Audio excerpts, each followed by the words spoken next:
English. She will be here for any of your plant questions that you might have. And we have more programming also. If you haven't gotten a newsletter, there's one over on the table with coffee and donuts and water. Help yourself. And I'll introduce our special guest today. Reggie Van Stocker is a lawyer, teacher, biologist, writer, guitarist, and most recently actor, a man of many talents. He has published numerous books, articles, and short stories. Not this summer. Oh, Not this. that's fine. I shall. All right. And his short stories are in areas of law, science, and creative writing, many of which I'm sure are available today. And Lydia Sherrer has written a snarky urban fantasy series called Love, Lies, and Hocus Pocus. And her most recently written the first in a trilogy of ganglet novels with New York Times bestseller author John Ringo. And it just came out, released on April 5th, I think you said? Yeah, so this week. Wonderful. So let's give them a warm welcome.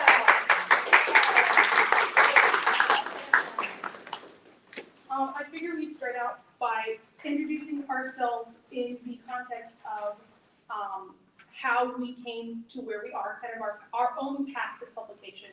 And to just give you guys context from about where we're coming from, because your path to publication may look very different from ours. And a lot of what affects how you come to the success that you're looking for, which everybody will define differently, depends on your own situation, where you are in life, if you're older, if you're younger, if you're married, if you're not, if you have a second income in the household, like if you're solo, a lot of that really depends on how you choose to go about getting published. So we're just gonna both briefly introduce how we got to where we were, and like I said, age before meeting. Well. Tell us all about it. We're gonna aim for like 15 or so minutes for this intro, so we can get into questions after. So you have 15 minutes ready. Go for it. The last shall be first. So I'm a lawyer, and I have a doctorate in biology. So I work in, or I concentrate in environmental. I do air, water, and waste. Mostly compliance work. Over the years, I've been practicing for 40 years, been my own boss that whole time, and have had a number of employees who've gone on to practice in the field. I worked for the Cabinet of Natural Resource and Environmental Protection back in '79. I think that's 1979, and was an environmental prosecutor. I left after 2 years, and I opened up my practice in Louisville, where I practiced for 30 years, moving my office and my secretariat out to an annex on my farm in 2011. In fact, Lydia was working with me at that point, and I'll have an interesting story for you in a moment, and help to make that transition. Lydia is exceptionally bright, exceptionally competent. I'm not surprised at her success. I'm not even envious, because I think it sets up a big deal. I enjoy the ride with her. I started writing my novels in 1980, in fact.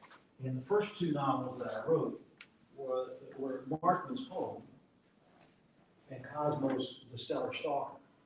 I wrote these 2, and I had them both completed and ready to submit by 1986. Started writing in 1980. The world was different then. Back then, you didn't publish your books yourself. You sent query letters. They're called query letters. And you would send selected chapters, if they'd accept them, to publishers and say, look, I've got this book. What do you think about this concept? So I sent them all out. I was very excited, as you all are, if you're writers, very excited to get your work out to a publisher. And of course, I got the response that most everybody gets. No thanks. Thanks, but no thanks. We're not accepting submissions. And every once in a while, I get a response that said, interesting topic. We enjoyed reading the chapter, but that's not what we're publishing right now. And this is part of the pleasure of speaking with Lydia, because we're not only 40 years apart in age, but I began my publishing career 40 years ago. And the publishing world was so different than it is today, so that as I entered, the experience I've had is different than what Lydia has found, that she'll tell you about. So the only way I could publish my book was to publish it myself. And back in the 80s, the only market that was out there was something called vanity presses. Now, vanity presses still exist. Believe me, they're still out there. They call themselves opportunities to self-publish, but they're really just vanity presses, which mean if you give them, X number of dollars, $10,000. Really? It was 10,000? Well, I didn't see 2,000. For vanity presses? Yeah. And that they would publish your book, but you had to pay them for 500 copies. That was the vanity part. It wasn't print on demand. It was vanity. Now, I'll come back to the change in the marketplace to print on demand. But as a result, I wasn't going to do that. At that point, I didn't understand where I wanted to go with my writing, and just as importantly, I didn't realize that I had the capability of selling my own work. So I pivoted, turned to my practice, and began raising a family. I have 2 young boys now, grandchildren, and worked through about 30 years of my career, to a point where I moved back to Shelby County, to my farm, and Lydia was helping me. When I did that, I said to myself, you've been working hard, you've been raising a family, you've been doing the good legal work, and it's certainly very exciting, it's certainly very stressful, but it's not as rewarding as some of the writing that you like to do. And I've done a lot of writing in between, a lot of legal writing and a lot of science writing. I also taught at the junior college in biology, keep my biology up. So at that point, I pulled out my manuscripts. I had joined the Cherokee Roundtable, a reader writers group in Louisville. Lydia is also a member. And I got an editor, Mary Popham, out of that group, and she started editing my work. Well, 30 years later, I was a better writer because of the writing I'd done in law. I think I was not necessarily a more imaginative writer, but I was a more structured writer. So I retooled my first 2 books and discovered that there was now a print-on-demand self-publishing route. Print-on-demand self-publishing route. When I get to my portion of the presentation, am I going to speak after you too? Well, yeah, so we're introduce, and then we'll see. Okay. Yeah. Talk about publishing. Yeah, I'll talk to you about my publishing journey. But at that point, Ingram Spark was an option. I published Markman's Home in 2014. Ingram Sparks opened up in 2013. I'll tell you that distinction. So all of a sudden, there was a print-on-demand route that was affordable, which allowed me to produce my book, first 2 books, and go to science fiction conventions. The first one was Conglomeration Shine, where I saw other people selling books, and to begin to learn the art of selling, because that's part of the art of writing, publishing, and selling. I now have a publishing group, Baramzuga Press. I trademarked that name. I have a group of 7 or 9 independent contractors that allow me to put out all of my works. I have up to now 30 published short stories and books, and I publish across all of the media, including Audible and ebooks. How I did that will be the topic of the second part of my presentation. My name is Lydia Sherrer, and we are old family friends. My parents are friends with Reggie, and I did indeed PA for him, a personal assistant, for about a year. And Reggie is a much better friend than he is a boss, because we are exactly alike. And so we just, I love you to death, Reggie. I'm so glad I don't work for you anymore. Well, you're not the only one. Yes. So, but what Reggie taught me, it's the personality clash, we figured out. But what Reggie taught me was that I could publish without having to go through gatekeepers. He was the one who invited me to Cherokee Roundtable in about 2012 when I was working for him. A little bit of background, I went to college, double major in Chinese and Arabic language, and I was intending to be an interpreter or translator for some big business overseas, or maybe CIA or something like that, FBI, something like that. But my grandparents were doing very badly at the time, and instead of looking for an international job, I came home and lived with them for about 2 years and cared for them, because my family was more important to me, and I didn't want to not be at home when they passed away. So because of that reason, and I'm very glad it happened. At the time, I was disappointed, but I'm very glad it happened for my life trajectory. But instead of going to see the big wide world and going on a different path, I came home, didn't pursue my my major, and instead was like, okay, well, what am I going to do now? Like, I'm at home, I'm entrepreneurial. I don't really want to work for somebody else. Not Reggie's fault. I just don't like working for other people.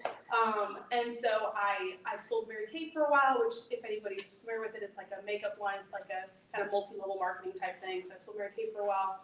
I started an art business with my sister, who has a degree in fine art.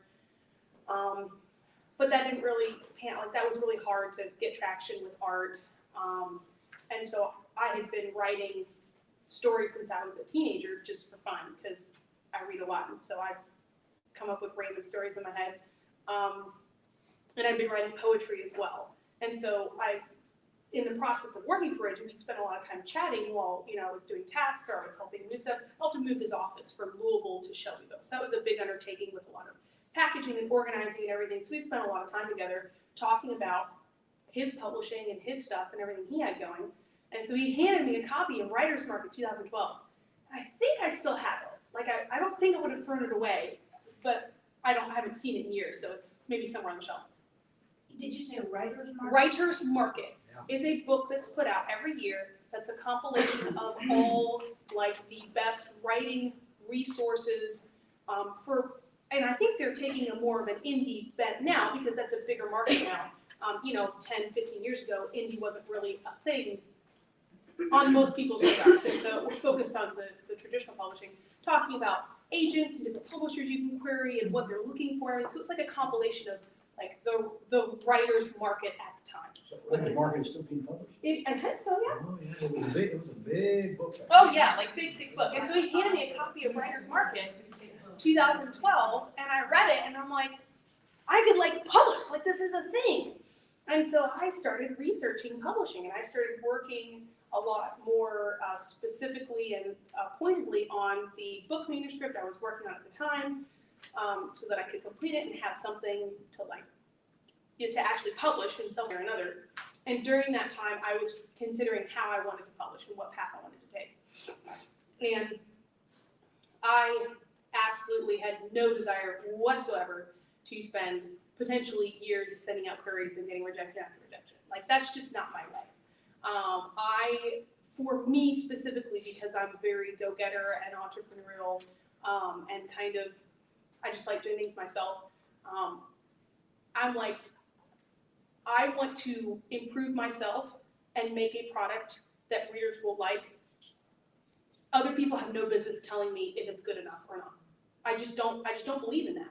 I believe in my readers telling me if it's good enough or not. If they like it, they'll buy it. If they don't like it, they won't. If they don't like it, they'll send me bad reviews. Because of my generation, I grew up in a time where it was very much person to customer without that gatekeeper. And so for me, the idea of traditional publishing never appealed to me in the slightest. So I considered it for about 3 minutes, and I'm like, no, I'm not doing that. And so I just dove headlong into researching self-publishing and what opportunities there were. And by that time, it was about 2010 or 2011 when the Amazon ebooks really took off. And the indies on Amazon took off. And the people who got in on that, right at the beginning, some of them made hundreds of thousands of dollars, like that, with no advertising at all. Because that was how few ebooks there were out there at the time. Because traditional publishers they were really resistant to getting in on ebooks. Because they're that's going to cannibalize paperback sales, and we don't want to do this, and it's all weird and new, and nobody's going to like it, Is Kindle? Kindle, so that's when Kindle. What year was that? It was about 2010, 2011 when it really That's took right, off. that's right. That's It what was, changed. I think it came out 2009, I think, don't quote me on that, but I think it was about 2009 when Kindle came out. And so, like, it was the Wild West. It was like brand new. And so I didn't come in at that time. That's when I started researching self-publishing. But I was starting at a time when it was still pretty new and pretty like revolutionary in what specifically Amazon was making available for independently published people, which is KDP, which is Kindle Direct Publishing. All indie authors published through KDP. And so I just spent about 2 years just reading. I was working like a 9 to 5 at the time, and I had like a late shift, and it was a call center. And so I had a lot of free time to just Google stuff and just read. And I spent 2 years reading about how to self-publish and what people were doing that worked and what platforms to use and what formats and like what was the step-by-step. And, you know, I just educated myself for about 2 years while I was working and preparing myself to like jump in. And at the time I was also writing, trying to figure out what book to publish first, you know, what market I wanted to focus on, stuff like that. And so by 2015, the beginning of 2015, I had a couple short stories that were published because I'd been like writing and I had been pitching some short stories because short stories are a bit of a different category. Really short stories are just, you get it in an anthology that someone else is doing, either a small press or a big publisher, or you get it in a magazine, and you have to query and pitch for both of those. There wasn't really anywhere or way to like publish your own short stories in a format that made sense to anybody at the time. And so I did have a couple of short stories traditionally published, and those were honestly flukes, not flukes. I mean, I don't want to downplay my achievements because I did work hard, but also it wasn't like I was really pursuing that. It was more just to, you know, see if I can get a few out there while I'm working on getting my books ready. And so I had married in 2014, and my husband and I had talked about it and done a budget and done a business plan and figured out, okay, we can survive off of your income, and I will quit my job in 2015 and focus 100% of my time on publishing. So that was a unique situation that not everybody has that opportunity. So, you know, they say, don't quit your job, you know, and that's true. Like, don't quit your job without a plan. Like, if you have a plan, I know people, I've read about people and met people who build up a savings account and then quit their job and focus 100% on publishing. And for them, like, the quitting the job was the motivation. Like, I will make this work. There is no choice. I will make this work. Like, I've got some savings in case there's a disaster, but like, I'm going to make this work. So it's going to be different for every person's situation. Reggie's was a bit more like a long tail thing because he had his career that was very fulfilling to him, like not something he was just going to quit. And so for him, publishing was more of something he did on the side that was very fulfilling, but not his main focus. For me, you know, I'm young, like this is what I want to do. I wanted to start my own business. This was like my main focus. And I had the opportunity to do that with being frugal and being careful with our money and having a good plan. Let me just interject here. And if there's a message for you all here, it's that that you have two generational views on how to enter the market. You can do it not as your primary source of income or your primary endeavor, and still not only make it worthwhile, I'll give you some numbers, but also fulfilling. Or, especially if you're young at the exact right time that Lydia was in, you can jump off that cliff. You can go for it, and you can make it work, as she certainly has. So you don't have to take one or the other. There are multiple paths. So that was 2016 April that I published my first 2 books. And to afford the cost of editing and cover art and such, for me personally, I didn't have that money in savings, and so I kickstarted them. If anyone's familiar with that, it is a crowdfunding platform that allows many people to come together with small pledges, kind of like GoFundMe. You may have heard of GoFundMe. GoFundMe is specifically for charity, so there's no like reward for that. Kickstarter is kind of the same thing, but there's a reward. It's like, hey, if you fund this, you'll get a copy of the book, or you'll get a copy of the game, or whatever it is that's being kickstarted.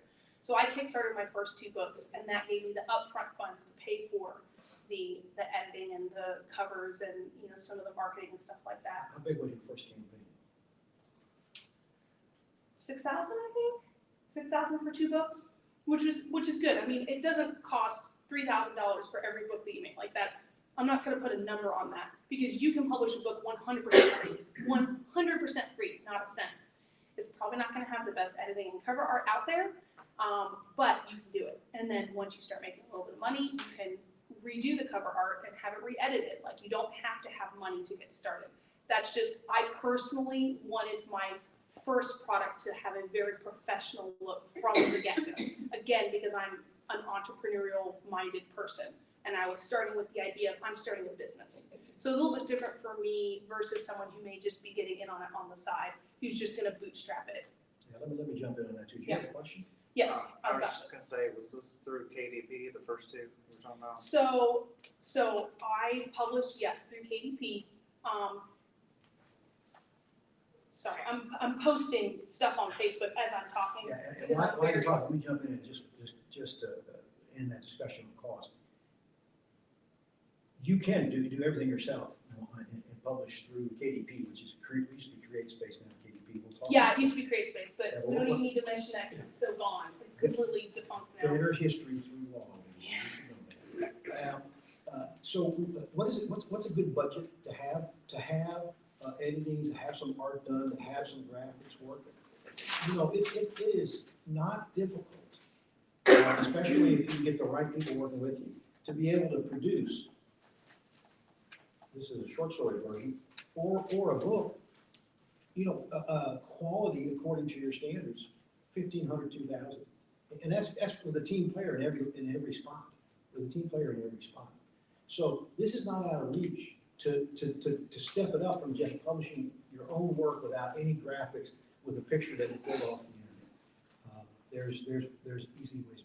You say team player in every spot. Can you list those spots? Yeah, We're talking well, editor, cover director. Yeah, I'm almost done. All right. Yes, Let it me was come back. through KDP. Why versus KDP Select, which KDP Select refers to Amazon's Kindle Unlimited program, which means that your ebooks and ebooks only are exclusive to Amazon. Paperbacks they don't care about. But your ebooks are exclusive to Amazon, and people can subscribe to KU and read your books for free, and you get paid per page read. So that's the exclusive to Amazon, the KDP Select. And then just KDP, again, that stands for Kindle Direct Publishing, is you're publishing through the Amazon platform, but you're not exclusive to that. You can be published wherever else you want. And so yes, at the time I started out in KDP Select, because for me at the time, trying to do everything at once was just too overwhelming. And so that is something that I, I don't recommend staying in KDP Select for your entire career, because I think it's limiting yourself. I think it's limiting yourself in a way that really just holds you back and makes you Are feel your books old. are not KDP Select right Not now? anymore, no, not for 3 or 4 years. Oh, really? Remember, I pulled out when I started that new advertising program, Yeah. started selling directly through my website. That's When I what pulled out of KDP Select. so are you selling most of your? 80% of my sales are on my website. What a home run you And have I over here. That's fabulous. have over $500,000 in gross sales a year. And what's average ebook price for your books? Just saying. So $7.99 is my ebook price, full price. But the reason you put the full price higher is that you can do discounts and have it at the normal price. So with my discounts, they're like $3.99 a book. So it's like normal price because most people pay the discount because they get it to my website through my advertising, which is, hey, get all the ebooks 50% off or something like that. So it's a marketing gimmick, and that's not gimmick in a negative way. That's just the way marketing works. Yeah, do the math here. Do the math. Once you produce your ebook, we can talk about how you do that. Once you produce your ebook, if you're selling it on your website, how much of that $3.99 are you making for yourself? Most of it. Maybe, I have to pay subscriptions for the website and for the programs that I use. and Home stuff like run that. over here is what Yeah. you're talking about. You're So seeing anyway, a modern version. okay. Anyway, yes, it was KDP Select at first. And once a couple years in, I'd had more books out and I got into online marketing and I taught myself online marketing. I switched out of the KDP Select so that I could, what we call go wide and get it on, Google Play and Kobo and Barnes & Noble and all the other distributor platforms. So 2016 was when I published my first 2 books. I've published about 2 books a year since then. So it's been, 6 years now, and I have like 11 entitled out or so. And then to jump over to my most recent release, which is the John Ringo, Lydia, Sherrer hardback over there. I have been going to conventions the whole time because one of my biggest philosophies is see and be seen. Now, it's easier for me as an extrovert than it would be for some other people who are maybe introverts, and it's hard for them to get out and talk to people.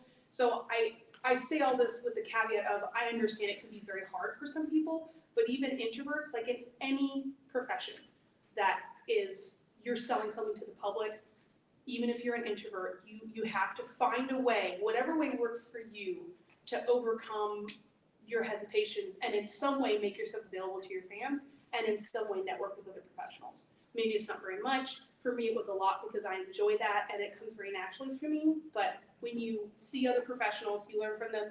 And when you are seen by other professionals, especially contributing with free resources and volunteering your time to help with stuff like this, you gain a very positive reputation in the career field. And that's why I have a co-authorship with John Ringo, because he saw me at a convention, selling my books, looking professional, being professional, picked up my book, flipped through it. My husband actually talked to him, unbeknownst to me. They were chatting and stuff. It was a writing convention with a lot of pros that were there. Pros meaning other big name authors. And so they were chatting and John kind of got to know my husband David, and then later he pulled me aside and was like, hey, I've been looking for a YA female author to write this book with me because I have a 17-year-old, female main character, and I don't want to write that voice. You want to write a book with me? I'm like, well, yes, like, please. Yeah, how did you share the writing duties? Tell us how you share the writing. How about we come back to that so I can finish my intro and we can get into This this is a one. working relationship. So John Ringo is published through Baen Books, which is one of the biggest exclusively science fiction fantasy publishers out there. There's other imprints that do science fiction fantasy, like Tor and Ace and stuff like that, but they are imprints of larger publishing companies. Baen is an independent company that only does science fiction and fantasy, and they're well known in the field. So they are not like Big Five, they're not Hachette, they're not Penguin, they're not Simon & Schuster, but they are with the Big Five. They distribute through Simon & Schuster because they were started by someone who came from Ace and wanted his own like exclusively science fiction fantasy, Jim Baen. And they've carried on the legacy, and they are probably, I don't know all the publishers out there, so I can't say, but I think they're one of the biggest publishers out there who also is extremely accessible to the author. They're the only big one that takes unsolicited manuscripts. You don't have to submit to them through an agent. And so I was interested in Baen, and I respected them as a publisher, which is one reason why I was at this convention. And John, being through Baen, he's like, well, hey, let me talk to my editor. And, next thing I know, I have a 3-book contract in front of me. So it's like, when you see and be seen, when you put yourself out there in a professional manner, opportunities come to you. When you make your own luck, you get luck. So that's kind of the story of how I got to where I am now, which is first book of that trilogy is out. We're working on book 2 now. I've got my own very successful urban fantasy series that I'm working on. There are spin-offs. There's all sorts of stuff going on with that. I have 2 kids, under 4, and I'm pregnant, so I don't get a lot of sleep, you might imagine. So that's my story. That's where I came from. And now I think what I'd like to do, if it's okay with you, Reggie, is to open it up to some questions and kind of get a feel for what do you guys want to hear us talking. Because there's literally hours of stuff we could talk about. Yes? Just kind of coming back to your first 2 books with the select, they were select, correct? So are they, like, they have to stay in that for certain years or timeline, or can you just remove them when you? So the way KDP Select work is, there is officially a contract period, which I believe is every 3 months it renews. And they auto check it for you on the KDP dashboard because they want you in KDP Select. So you can uncheck that, and after the latest 3 months roll off, then it's gone from the KDP Select program. However, I've heard from other authors that you can contact them and request to be removed, and that usually that request is honored. So in theory, you could pull out of KDP Select anytime, as long as you have a good standing with Amazon and, whoever happens to answer your email isn't being a jerk that day or whatever, But yeah, it's usually a 3-month contract, and then it usually auto renews every 3 months. So they were in KDP Select from 2016 to 2019-ish, and then I pulled them out in the fall of 2019 because that's when I started altering my marketing strategy and platform and how I was doing that to be more wide. that's when I was at a point where I was making enough money that I had the time to invest in, okay, I've hit a ceiling, like how do I sell more books? And so I paid for some professional development and a marketing course that was very advanced, and I learned a lot of new stuff, and basically set up a new marketing system and went wide, and that's something we could get into if you want to, but it's a little bit more advanced. So if you're not published yet, like you don't really need to worry too much about all that, because you just get your first book out first, and it's okay to start in KDP Select. It's a perfectly great program when you're getting started. My base philosophy is to diversify, because that's how you get stable income. And so for a long-term career strategy, again, this is different for someone like Reggie, because now, of course, Reggie has his own goals, and so I don't think you're in KDP Select, are you? No, I pulled out of KDP. Because you have your stuff everywhere. You want to be wide. Yeah. Because some people, another philosophy of mine is I want to be available to everybody that I can be. It's important to me that I be accessible, because I know people who hate Amazon, and that's legitimate. There's a lot of things that they do that people don't agree with, and that's fine. And so I don't either reject Amazon, nor do I go exclusive to Amazon, because I want to be everywhere that I can be. Some people prefer being the exclusive route on Amazon and focusing specifically on those readers, because there's a huge readership there, but it's also very focused. So it just depends on your philosophy and how you personally, who you personally want to market to, and how you want to work, because it's a different strategy of how you market and who you market to. What is the percentage of your income digital versus paper? It is about, well, gosh, now it's a little bit different because of weird things going on with Facebook ads. But a year ago, I would say 80-20. 80 digital? 80 digital, yeah, 80-20. Now it's more like maybe 60-40. We're selling about 400 books out of our basement every month. On Amazon? No, Oh, through your through my website? website. Yeah, that's Through my very website, standard. yeah. So my husband is our marketing director for Potomac Press. December 2019, he was finally able to quit his job. I said, okay, we're making enough money. We've got some savings. That was always our plan. When we got married, we were like, okay, I'll quit my job. I'll do the publishing thing. 10-year plan. In 10 years, you can quit your job and join me. Because he wants to publish books too. He just published his first game based on my books. We just kickstarted that a week ago. It ended, and that went really well. So we managed to make enough money for him to quit his job 5 years earlier than I expected, so that went well.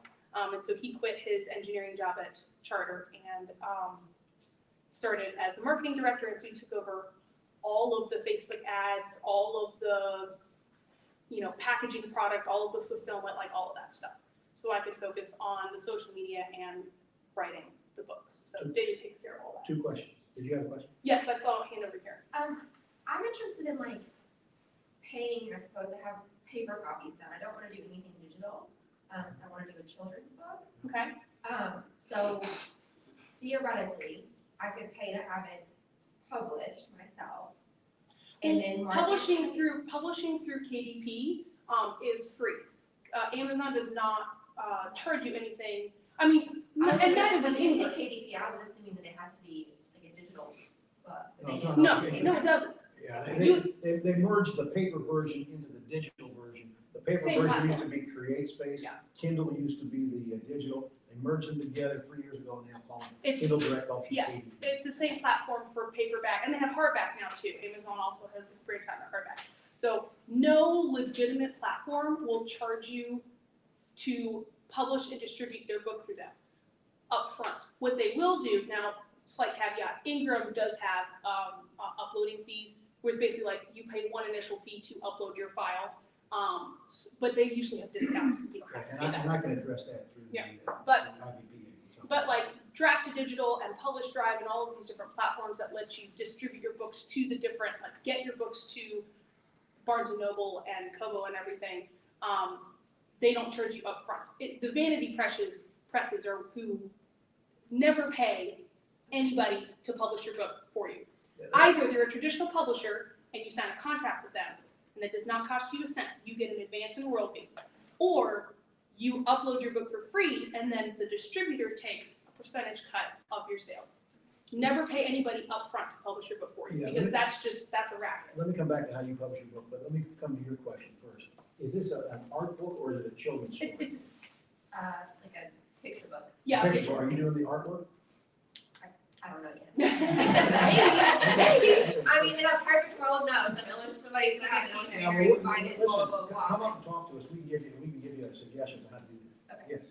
I've been working on children's books also do illustration, because I always want to be a full-time cartoonist. Is this gonna be a graphic novel? I do picture books and activity books for now, and Okay. work my way up from there. Okay, so KDP so Amazon, which their program is called KDP, is an excellent place to start. I love that Amazon exists. Amazon makes incredible resources absolutely free at anybody's fingertips. In that sense, Amazon is amazingly wonderful, and I don't want it to go away. I wish it wasn't quite so monopolistic, but you know, we could. That's a whole discussion for another time. I would say try to start with KDP because it's easy. It's the easiest platform. They have the best interface. It's the most logical and easy to work through and easy to learn. And you can do it just paperback. If you're just wanting to get either print, say, 100 copies to mail to yourself in order to sell them at like book fairs or something like that, KDP is where you want to go. You'll upload your interior file, so a PDF of all the pages with the pictures and the text, and you'll upload your cover file, which is the cover. And how to do that, like, we don't need to get into that because there's just tons of free places online that you can look that up, like Google it. And Amazon has its own walkthroughs of how to do it as well. It can feel very overwhelming at first, but once you take the time to research it and figure it out, it's really not that complicated. So once you upload those to KDP, let's say you're just wanting to do like a graphics book for yourself. Like maybe you'd love it if people bought it online, but that's not really your goal. You would publish it. It would be available for people to purchase on Amazon. But then you go and click the print author copies or purchase author copies. And you are able to purchase it at printing cost from Amazon. This book, which is 240 pages, I think. Yeah, this is 240 pages, costs about $373 per copy to print. And then if you add in the cost per book of shipping it to me, it comes out to about $425 or so per book for me to order author copies from Amazon. And then I resell it at either $12 retail or most of the time I do discounts for physical items at being about $10. So you're using KDP to produce your books? Yes. KDP is the cheapest. They are not the highest quality. So I sometimes have to send books back. I sometimes have to just eat the cost of books with misprints. It's usually not misprints inside, it's usually cover issues. They'll have like a line through the cover, or the spine will be misaligned, or the box they ship it in, the people who packed it were kind of idiots and there's like bends in the cover or something. It's not like super often. I'm still printing through Amazon. I have been searching for another printer. I don't like printing through Amazon because I get annoyed by their mistakes. However, I have not yet found anyone whose cost comes anywhere close to Amazon's. And for our business at this time, like we need that margin. And it's just so, we need that margin. So yes, I'm still printing through KDP because they're the cheapest by far. And I have the other experience. I print through Ingram, and when I finish my presentation, I'll talk about that. Which the difference between us is I'm feeding my kids off of my book sales and he is not. Well, I don't think the price is that different. Yeah, I've looked it up. Yes. Do you ever take somebody else's books that they already have published and put them on your website or however you? So no, I do not publish other people's books. Not published necessarily, but. Oh, so you mean advertise other people's books? Well, I have 3 books that I have Mhm. published, but and I finally got rid of them. But I still sort of have that little bug, but I just don't have the wherewithal and time Mhm. to do everything Yeah, you've done. yeah, And I was understandable. wondering if you ever take somebody else's books and put them on, and you sell them. Yeah. And take I your don't. piece of the Yeah, pie. I don't because I'm not a small press. While I own my own publishing company, I don't consider myself a small press because I only publish my own titles, because that is my goal in life. There are people who it's very fulfilling to them to publish other people's books, and they're wonderful, And and I'm market so them. glad they exist, but I am not one of them. However, if you would like to talk to me afterward, I can suggest some people to talk to. I know, like Tony Acree, for instance, has Hydra Publications, and while it's not just oh sure, we'll publish whatever books you come to us with, you have to pitch them. You know, they're a company, so they have to feel that these are books that they can publish and make a little bit of money with. And if your goal isn't to make money, that's fine. You know, It's not just publish, but publish and sell. yes, and sell. And Hydra and most small presses, while they don't spend a lot of money, they don't have a large marketing budget, they're not gonna spend a lot of money on promoting your books either. It is a fact that in today's world, every author must advertise their own books or they will not sell. It doesn't matter if you're traditionally published or indie published, even traditional publishers, unless you're Stephen King or something like that, you have to push your own books, because even if a publisher does put some money initially toward the marketing of it in like the release, after the first 3 or 4 months, they're not going to be spending any more money on advertising it, because they're That's a gonna big have, statement right there. they're gonna have dozens and dozens of books. Like they can't. You are your book's only and best advocate in the long run. So I'd probably recommend a small press for you in the sense that they are a way that you can get your books out there, because I don't know your goals, but it sounds like maybe making a living isn't your goal. It's important to you to have them out there, and a small press is a good way to do that. You're not gonna make a lot of money with a small press, but they will, especially as long as you do your research on the small press beforehand, make sure they're reputable, and talk to other authors that have published through them, make sure they're happy with their work. They'll take care of your books, they'll present them well, they'll do a little bit of advertising for you, and you'll have a place where you can send everybody and say, hey, my books are on this site, you can get them all through here, whatever else you want to do with that. So small press is probably Are you able to get your books, Lily Singer books. yeah, Lily Singer books, are you able to get them into the major book selling retail chains, Barnes and Noble? Are you able to get them in there? And how do you do it? It depends on the bookstore. Barnes and Noble has recently, in the last couple of years, changed management, and the management has given the individual locations much more autonomy on how to do things. Some locations are very local author friendly, some locations not so much. And so 6 years ago, when I came out with my first 2 and I went to my local Barnes and Noble, I'm like, hey, I just came out with these books, they're available through Ingram, so you can order them. I'd love to, if you want to put some on your shelf, I'll come inside. They're like, no, we don't carry indie authors. With kind of like, oh no, we don't carry indie authors, like that kind of look. I'm like, well, okay, like So it's fine. up to each store? Yeah, it's up, so now it is up to each store. Back then, they had a pretty, not blanket, but a pretty non-friendly to indie authors policy, which is understandable because traditional bookstores rightly, honestly, feel that indie authors as a movement is taking business away from them. Now, they don't have to be, because if a bookstore will just carry the indie authors' books, then the bookstore can make money off of it. But bookstores only have so much retail space to show titles, and so of course they're gonna wanna have the titles that are the biggest sellers. And indie authors, usually, they're not necessarily the biggest sellers. You can make a living as an indie author and never be a bestseller. That's the interesting thing about being indie. Because you take such a bigger cut of your proceeds, because you don't have the middlemen, you cannot sell really all that many books and still make a pretty good living out of it. And so I know lots of indie authors who nobody's ever heard of except their core fanatic group of fans, and they still do this as a living. And they can do that. Indie authors. Independently published, yeah. I'm sorry, independently published authors. Authors who own their own copyright and have not signed those rights to a publisher. Now, on Barnes and Noble, when you go to a local Barnes and Noble and you say, I've got the book and here it is, and they like it and they want to order it, do they require the ability to order it from a major clearinghouse?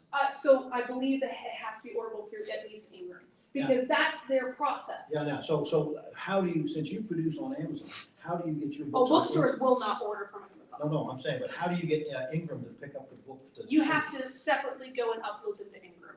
So Ingram Books is a company that has that's sort of in the middle. They distribute both traditionally published books and they distribute indie books.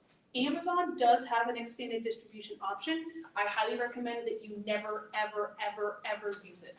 Because in general, bookstores hate Amazon, which is legitimate. Amazon has put a lot of bookstores out of business, and they do not want to order from Amazon.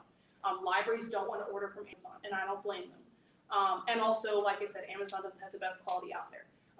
Some of their print, they have different print factories across the US, and some of them I found have very good quality, and others I like wince every time I see that my print run this time has come from that factory, because I know there's going to be mistakes in it.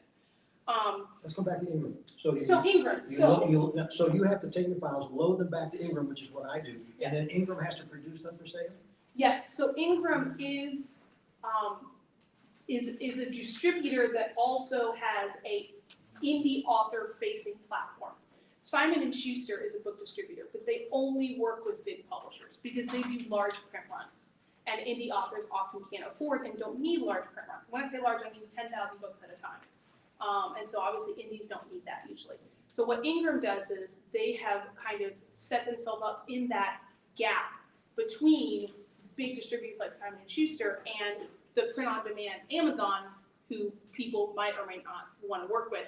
And so Ingram Book, I think it's Ingram Book Groups or Ingram, I don't remember the full name. It's not Lightning Spark. Well, no, see, Ingram Books is the bookstore facing company. They're so the bookstores call it Ingram Books. When you load up on Spark or Lightning Source? So Spark is for ebooks. No, Ingram. Spark, no, I get all my books.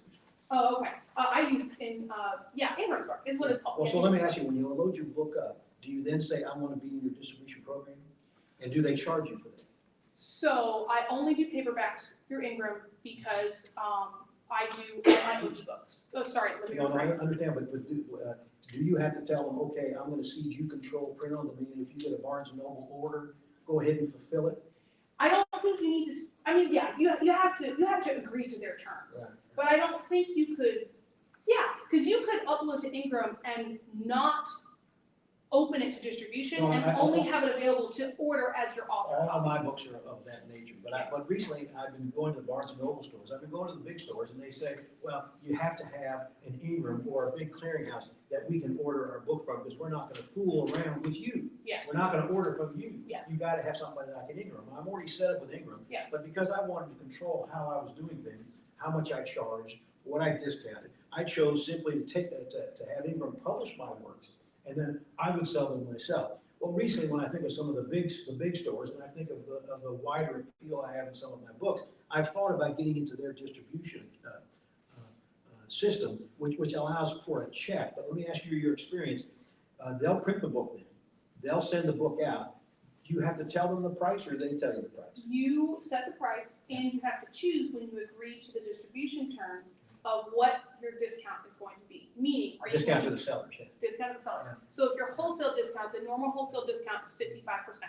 So that means the bookstore gets to buy the book at 55% off, and then you as the author, Ingram charges you the printing cost, and as long as there's something left over, so if you charge $12 and so the bookstore gets it for $5.50, I don't know if I'm doing math right, but whatever, they get it for $5.50 and printing cost is $5, then your profit is 50 cents. But if the printing cost was $6, then Ingram actually charges you 50 cents to sell the book to the bookstore. So you gotta make sure you have your price set correctly for their printing cost. Now, do you have all your books up there on Ingram? Yes, all of my books are on Ingram. And do you find that the bookstores, the Barnes & Nobles of the world are actually using Ingram? Are you successful with that? I do have around 100 book orders a month or so through Ingram. That's excellent, primarily. And that's worldwide, because I have some in the UK, not very many, but I have some UK and some Australia orders. Any specific type of store? Is it Barnes & Noble? I have not looked, I don't think Ingram gives you that data. Oh, yeah, so this is Ingram. Ingram's gonna set it out in all of these retail establishments, right? Yeah, and And so then I also they'll have indie bookstores ordering it, because I have people tell me they got it through their local indie bookstore. Through Ingram. All bookstores are gonna be ordering through Ingram or one of the big Yeah, distributors. that's what I'm getting. Yeah. Yeah. So you would want, for instance, your children's book, you would want to upload it to Ingram, because also libraries, Reggie, a lot of those are library book sales. Yeah. Because people request the book at libraries, and libraries go to order it, and they order it through Ingram. So you'd want to have it on Ingram so that libraries specifically, but also bookstores can order your children's book. And you can order your own copies, your author copies, where you just pay the print cost and shipping. And it will be higher quality than Amazon. I would recommend Ingram for a children's book, because you want good quality. But Ingram is to print. I was Is a going to have it- distributor, it's a okay, I was distributor. going to have it published. So, They're the so, printer, they're just the printer. They're just a- yeah, they're just the printer. So putting them on Ingram enables bookstores and libraries to order your paperback book. Now, Ingram also has an ebook distribution option. That means if you want to upload your ebook through Ingram and have it available on Google Play and Kobo and wherever else, they can do that. I would not recommend that. Just go with Amazon or Amazon, and then I would recommend something like Draft to Digital or Publish Drive to distribute ebooks everywhere else. They have better terms. Ingram, almost there. Ingram requires an upload fee. So every time you upload a new book, you pay a fee. It's like $45 or $50. They usually have discounts. You have to subscribe to their newsletter and use them. So I usually wait.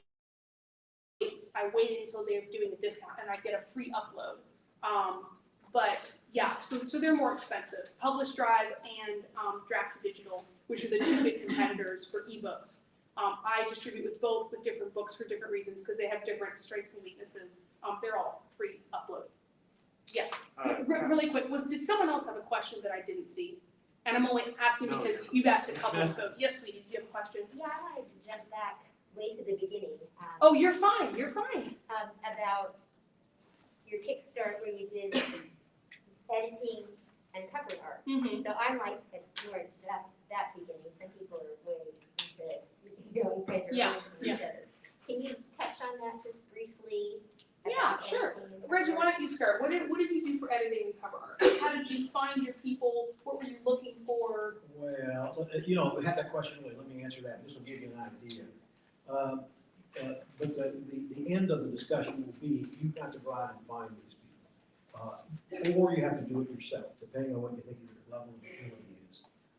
There's a big market of creative people around. There's a fellow that does artwork right there behind you, right? And you just get to meet people, you see what they do and what you like, and you slowly bring them in the fold, you work out a cost-effective arrangement with them, and then you stumble. As you move forward in the publishing world, you stumble. You make mistakes, you learn by your mistakes, and you just do it in small steps so that it doesn't hurt you financially.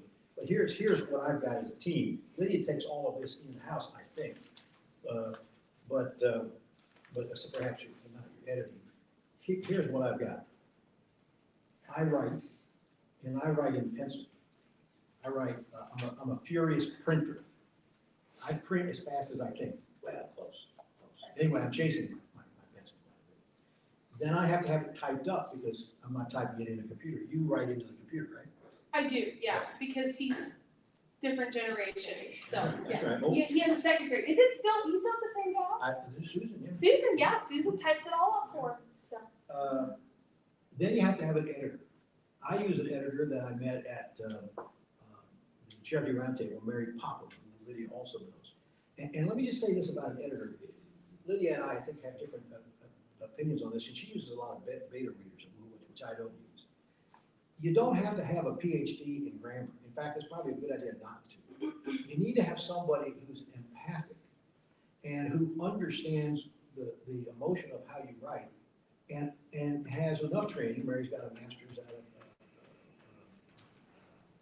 of St. Catherine's in Louisville, having studied with Sina Mason, who will catch the errors that are obvious, but will also inform you that you're not using standard writing technique.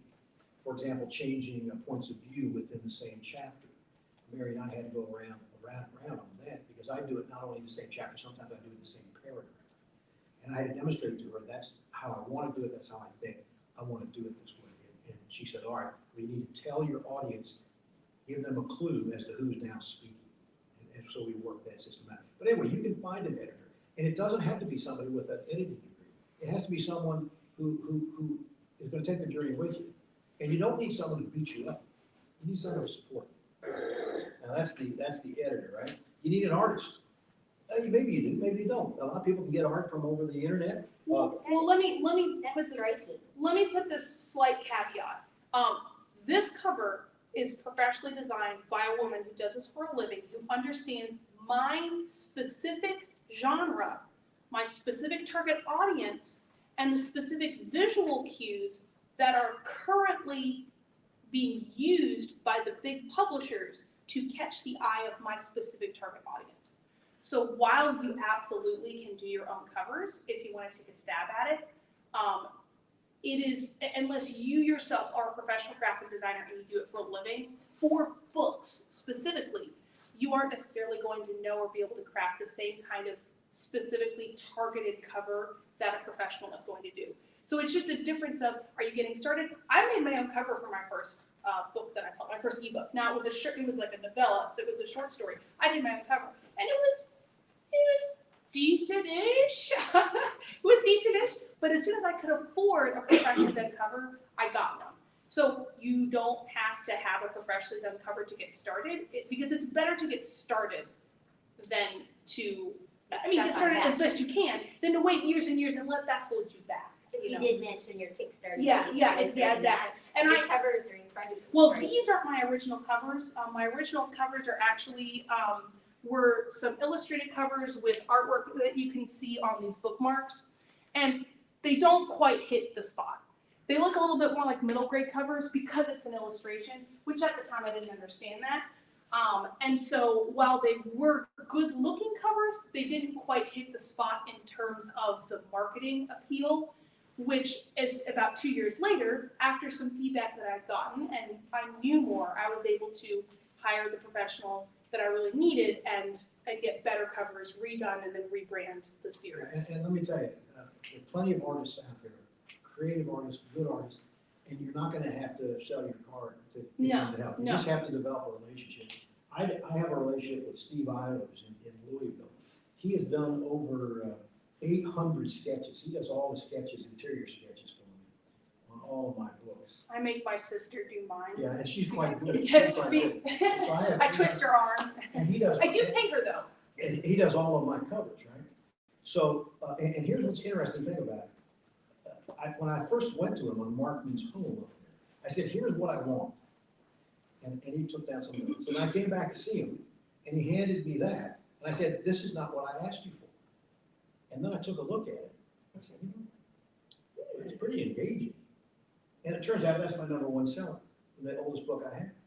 Markman's Home, upper left. You see that? Upper left.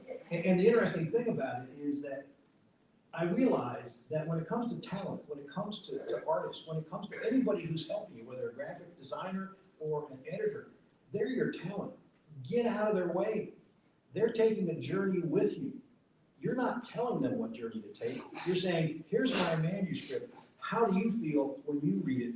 What comes out of you in the way of art? What comes out of you in the way of style and in editing? And that's the most valuable thing that Steve Eilers taught me, is to get out of his way.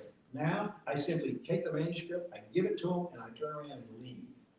He sends me back little postage stamp sketches and say, what about these? I accept about 95% of them. He works them up, kaboom. And people love his work. And I look at some of this stuff and I say, well, where did that come from? You know, it's his journey. It's what he reads in my work. So that's the artist part. Now, graphic artist, that's something different. Meaning cover made art in a is different. Photoshop computer file, Yeah. as opposed to someone who draws it and then puts print on it for the type and stuff like that. Now, you can do this yourself, but I tell you, I don't. Do you put your books together yourself? So I hire someone to do my covers. I do all of my own marketing images, all like my own banners for my website, using the artwork that she has. So I have an agreement with my cover artist that I get to use the artwork for all of my branding and marketing. And so I have taught myself Photoshop and how to use it in order to do those branding images, but I don't create it originally. I don't create art from scratch. I don't create the covers from scratch. I use what she sends me and resize it and reorganize it to make my marketing images. Now, here's why you need a graphic artist. You need a graphic artist, or at least here's why I need a graphic artist. Because if you go to Ingram or you go to KDP, they have these formats on how you submit. and how you put your text, and how you put your PDF, and how you put your artwork in. And it is a pain. Graphic artists do it all the time. They know how to handle it all, the fonts, they know the Adobe products, how to get it ready. It's just so much more cost effective for me to pay a reasonable price to a graphic artist who themselves have creative genius. So I get out of their way and I let them put it together, and they're the ones that submit it to, in my case, to Ingram. And I look at the proof product. And by the way, having art versus text is no different, because they're just PDFs that you stick in there. So that's the, so I have 2 graphic artists, because I've been putting out a lot of stuff, and I've been keeping them busy. Then you need your printer. The least difficult part of this is the printer. KDP, if it's Amazon. Yeah. In my case, Ingram. Yeah, I use both, depending on the route, depending on. So, yeah, I use Spark, yeah, and I'll get to Spark in just a moment. Now, one step further than that, we've heard a lot about the success of ebooks, electronic books. Well, you can't just push a button and get an electronic book out of your book that you submitted to Ingram or KDP, although both of them will do it if you jump through some hoops and you want to. Yeah, but I wouldn't, Yeah, I wouldn't recommend that, unless it really is a barrier for you to learn how to do it yourself, and then in that case, it could be okay. If you're just trying to do this because you want your friends and your family to have this book and you want to get started, they should format it in the correct way, but it won't necessarily be like the prettiest, and there may be like little glitches that their machine learning algorithms didn't realize, stuff like that. So I go on the international market, I go to India, and for $50, I get it converted into the Kindle format and all the other formats that I can put anywhere that I want. Yeah, but I have to learn that program. It's not complicated, it's really not. Young mind speaking, ignore this. So Vellum, VELLUM, is the premier indie program to use for creating ebooks. And you can use it to make paperbacks as well. It's a little bit limited in how it, in the options it has for the look of your paperback. So especially a YA paperback or a children's book, that is you're gonna want a lot of unique and more, it's not just a plain like thriller book or something. You probably wouldn't use Vellum because the options are limited. You probably want to pay a formatter to do custom formatting. But if you just have like a simple book, you're cool with a simple design, Vellum, I believe, costs $1.99 one time for just ebook, and I think it may be $2.50 for ebook and paperback. That may feel like a big chunk of change, but if you're going to be using it, it's one time. So if you're going to be using it for book after book after book, then it's very, very affordable. And so I can create and export ebooks and paperbacks. So I did Accidental Witch over here, the one that's kind of alone and sad in the background, because it's a spin-off, and so it's not as popular as the main series. I did all of the formatting for that in Vellum. The cover is professionally created, but all the interior stuff is in Vellum. Cat Magic, which is the blue novella up at the front, is also all done in Vellum. These other ones I hire a formatter for because they have interior illustrations, which Vellum doesn't do all that well.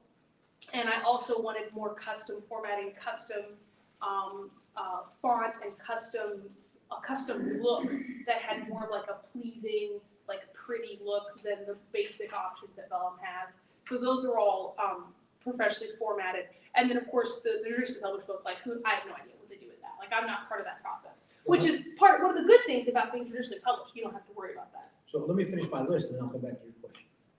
So you have to do the ebook. That's how I do it. Now, I also have a number of my books on Audible. I have audiobooks. And there are a couple of ways of doing that. I tend to want to be in control of my creation and marketing. I want to own all of the rights to what I have. So I hire readers, work for hire agreements, and I pay them to read my books, which I then post up on Audible. You don't have to do that. You can get readers through Audible, which will who will work on a share basis, and they'll be paid according to how the book does on Audible. I don't do that. I hire somebody. I get the work product back. It has to conform to Audible's standards. So whoever you hire has got to make sure that they know what they're doing. Let me tell you, people who want to be audiobook readers are not people who just read. They gotta be technicians, they gotta know how to handle the stuff, because you don't wanna do it, you're paying them to give you an Audible-ready product that you submit. I just submitted Markman's Cave, read by George Shroy. 2 more things.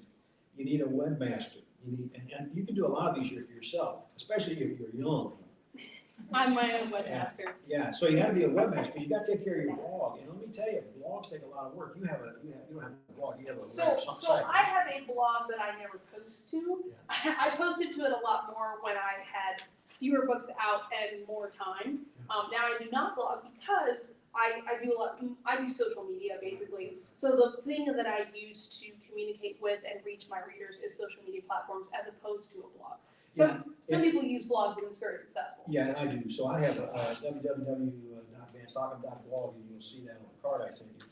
I use that as my major platform to lodge all of my work product, to sell all of my work product, and I use it as a periodic vehicle to get out to the members of my targeted audience. But let me tell you, these little blog sites, these websites, they're not something that you can push a button and do. You've got to reprogram your thinking, because blog platforms are not set up logically, they're set up historically. So they don't trace a line logically to get to where you want. You've got to understand what the former platform looked like and how they changed it to get to where you are now, to learn how you plug in what you need. It took me about 8 months, a lot of stumbles, until I met somebody, and I must say, youth helps here, who doesn't think like me, but who thought like modern generation does. And they look at it and say, oh, well, that's this. It's just a little bit of code here. Oh, that's this. And this is a little over there. And you just sit back and smile and you say, phew, the world's a little different place. So getting started, a lot of these are things that it is very helpful for you, even if you're traditionally published. Because if you're traditionally published, your publisher is not going to be making your website.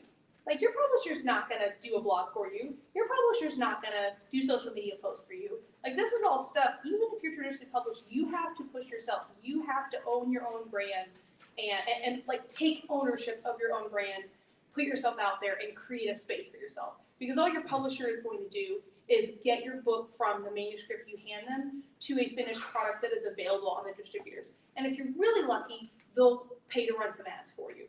And they'll push it to libraries, and they'll push it to like library journal and book list for reviews and stuff like that. Beyond that, and like maybe occasional like giveaways or whatever, they're not doing anything else until you come to them with a new manuscript.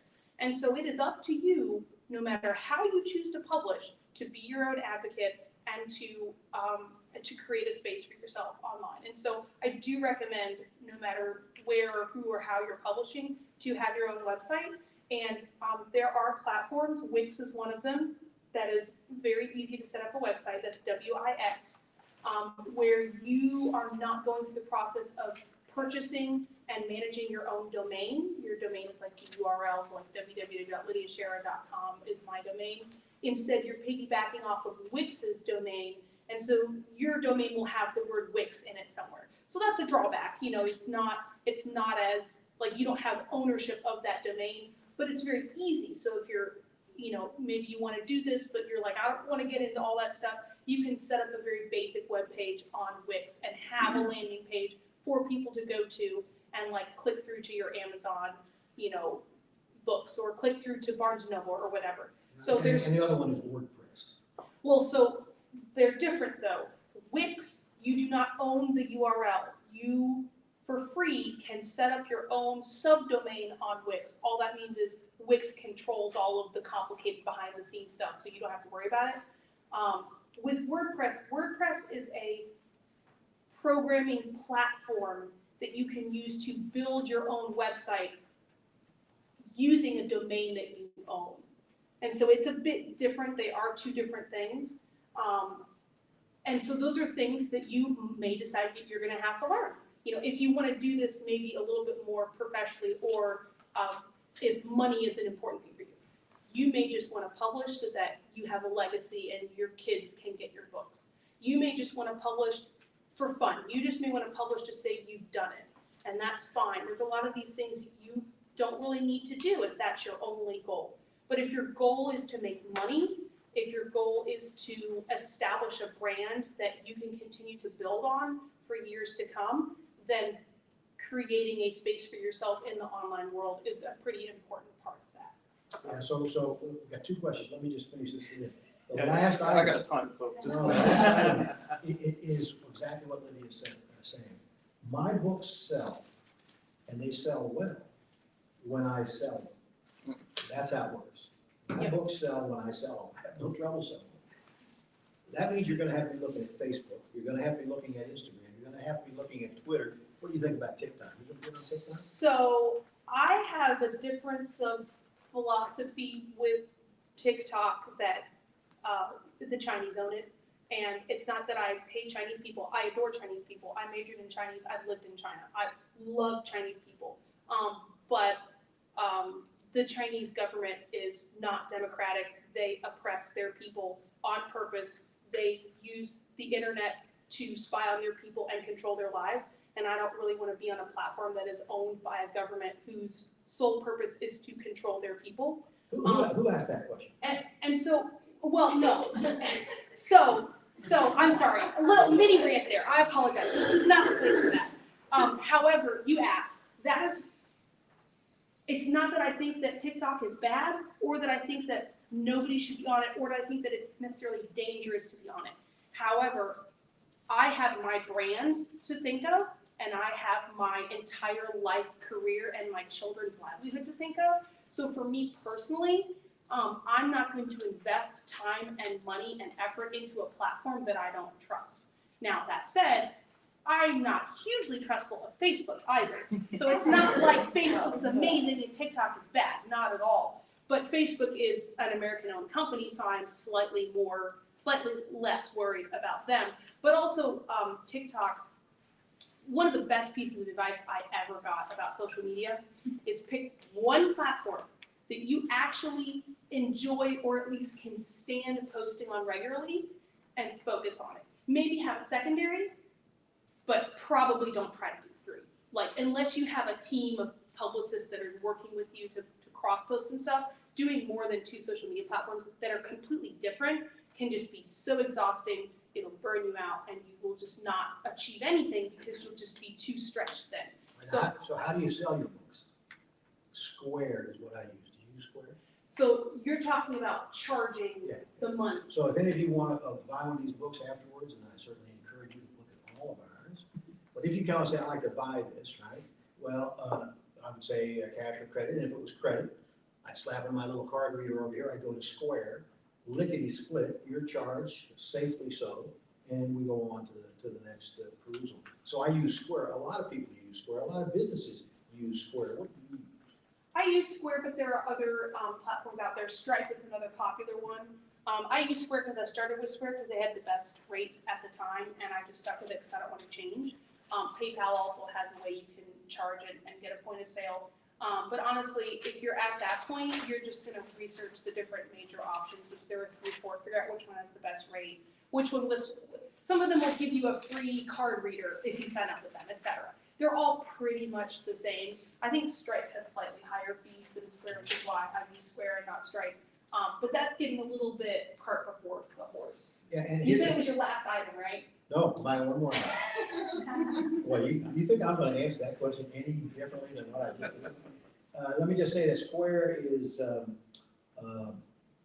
real easy to use. And all of these programs It are is. very easy to use. So don't be daunted about how am I gonna take credit cards? It is a snap. All right, I'll finish and then turn over to Lydia with this data.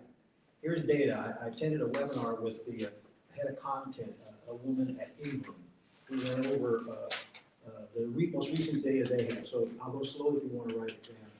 Over the last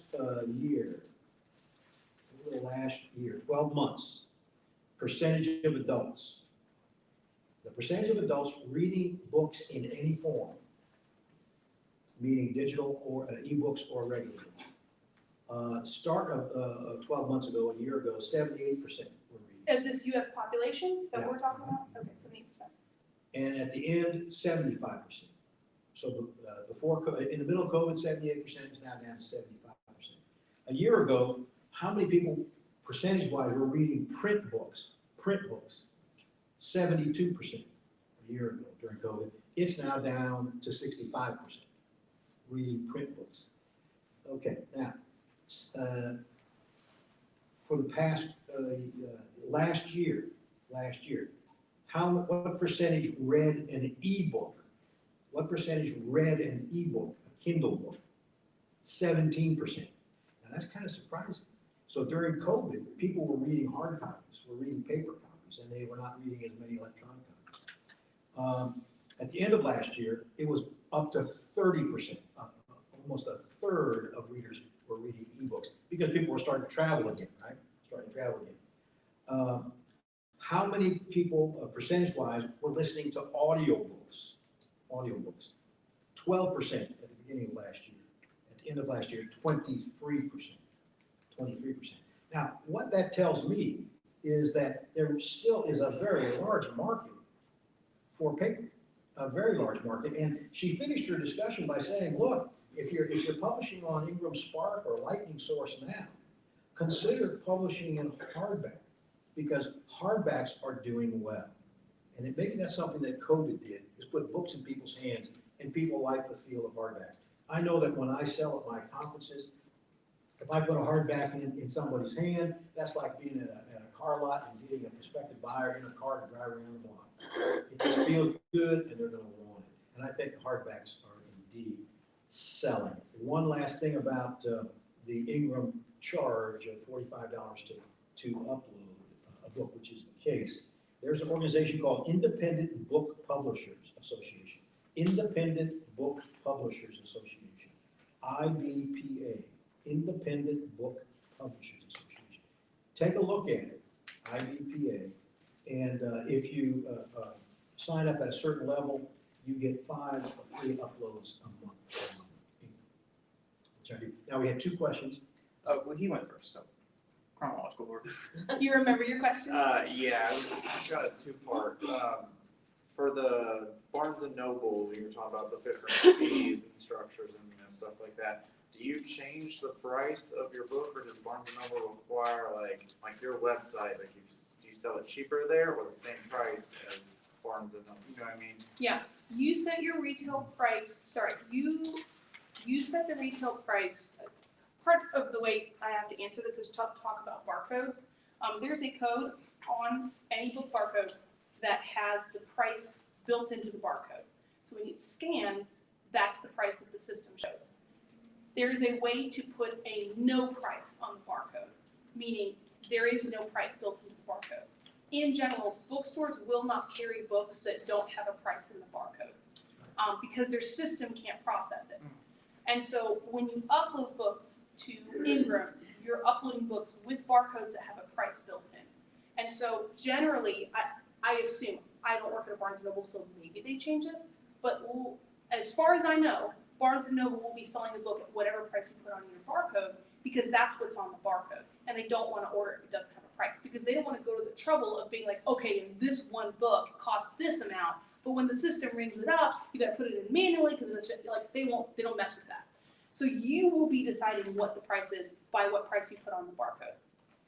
Right. And I don't know how other people do it, but I have my retail price that I set based on the page numbers when I publish a book, because it's based on how many pages is it, therefore what's the print cost, and I usually, usually I sell stuff, my discounts are, I make sure I make a 50% profit, which is if I sell it for 10, the print cost was 5. So it's like a general retail like strategy. Whatever it costs, sell it for twice that. So you get a 50% is your profit. So the retail, I add a couple dollars to that so that I can do a discount and still be making 50%. So if this costs about $5 to print, I sell it for $12. Now, that has changed in the past year because paper prices have gone up, and I have had to increase my prices on Ingram Spark, so they are not charging me money to sell books. Because the past 6 months, I've been paying Ingram to sell my books. And I hate raising prices because I hate it. Like, I don't want to charge people more to buy my books, especially with inflation and everything, but I don't have a choice. I have to run my own business too. And so I had to raise the price on all my books from $1 to $2 in order to be making like 20 cents per book sale instead of Ingram charging me $1 per book to sell my book. But as far as what prices, that has to do with the barcode, and that has to do with stuff you will learn through the process of uploading to Ingram. They'll have the requirements, they'll, you know. If you don't build it in, it'll say 9,000. Yeah, so 9,000 is the code that means there's no built-in price. Now, Reggie, do you have 9,000 on all of your books? All my books. So, And that's so because I what don't do sell books, so them. what do bookstores say? Because I was told by a Barnes and Noble once that they will not sell books that have 9,000 on it. Yeah, but you What do know, bookstores say to you? well, I'm not in a Barnes and Noble. I'm gonna have to go back to Ingram to get into Barnes and Noble, have that capability. And what Ingram's gonna say, okay, you gotta convert your Ingram Spark upload into a price. You gotta now put a price on it, so they can then put that price Okay, in the so barcode. libraries and bookstores aren't ordering your books through Ingram? No. Okay, so No, we're using it for two different reasons. Yeah, I had my book up at Strand, and Strand didn't have any trouble in New York City with it. Okay, so some bookstores will be Not fine with many. it, but it's. Only the small guys, only the small guys. Okay, You had a second question? Yeah. Well, sorry, I was just gonna kind of tag on that one first. But like, on your website, is it for sale cheaper than, I guess, Barnes and Noble? so on Like, my Barnes and Noble website, cheaper? because I sign the books that I sell, I add $1 to each book because they're signed books. Okay. And so for marketing reasons, That's interesting. I do have paperback bundles that are 20% discounted. So you could buy just book one and it'll be $1 more than what you pay on Amazon.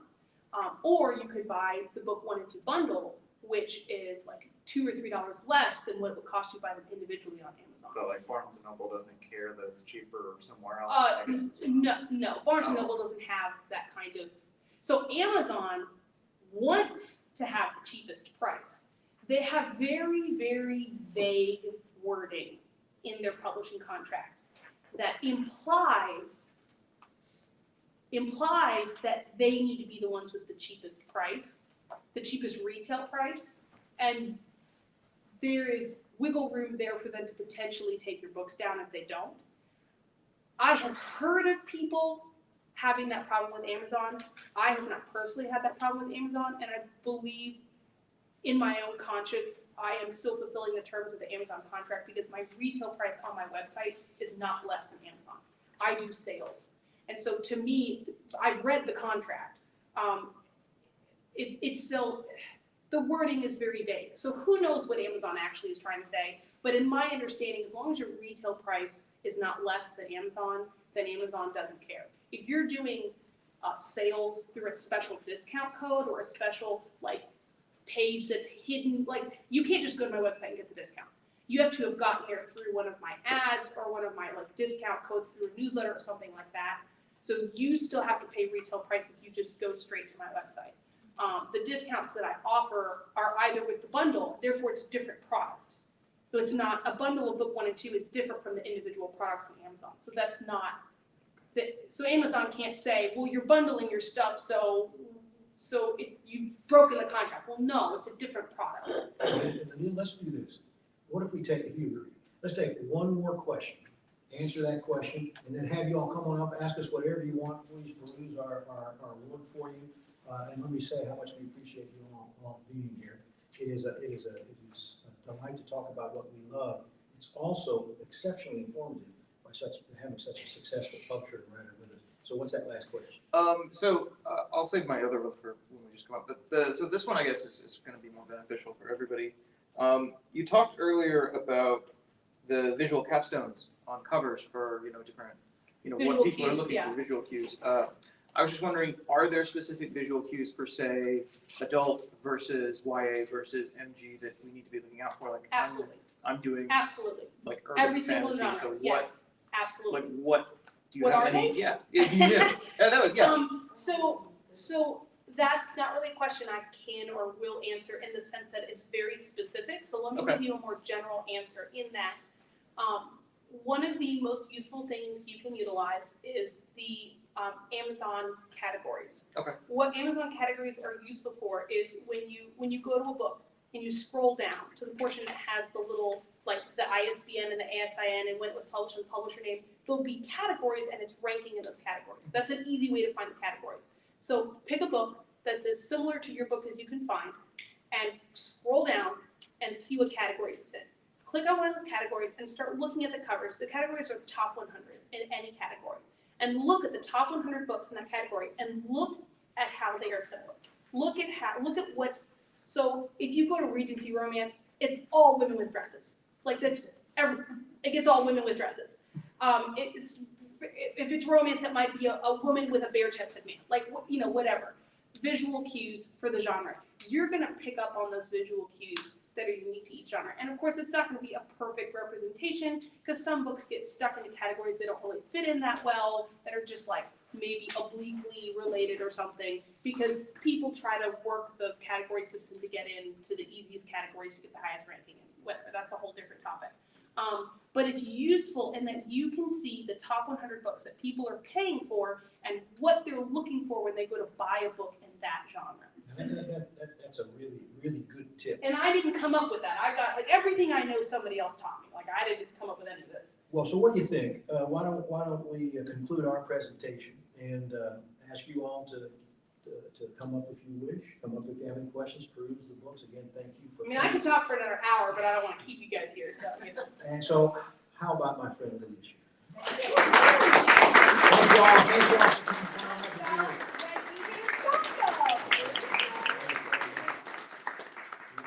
Yes, anybody who wants to come up and chat, please feel free to do so. And I'll just sit here and answer questions. Hey, how's it going? My husband commissioned them to be made for me because he knows how much I love mushrooms. So we go to a lot of conventions, and conventions a lot of creators knit stuff or clay, or so he finds a lot of people. He had this made for me as well, and this was made on Etsy. So she printed a tiny cover of my book and made a little book out of it. Yeah, you can probably find stuff like this on Etsy. They're clay. Yeah. Thank you, man. Go.